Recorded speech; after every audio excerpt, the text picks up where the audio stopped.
ibigin mong tunay. I mean, ugly, so bad you can't look in her face.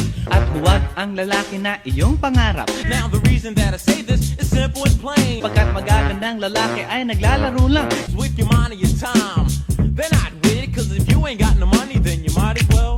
Isang pangit na babae na mayroong pagtingin. Like you can mess around and they'll still be there for you. Pagkat ikaw talaga ang kanyang pag-aari. So run out and find yourself an ugly chick. At kung malingat ka man, huwag mag-alala. Sigurado ka naman walang makikipagkilala. To us he's a bat and a Godzilla creature. But it's not how she looks, it's how the girl treats you. Kaya't para lumigaya ang iyong buhay, humanap ka ng pangit at ibigin mong tunay. Kung hindi, sige ka, puso mo'y mabibiyak. But when an ugly girl leaves, she ain't nothing to lose.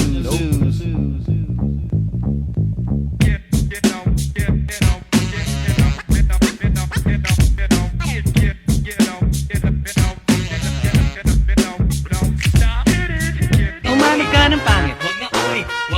Humanap ka ng pangit.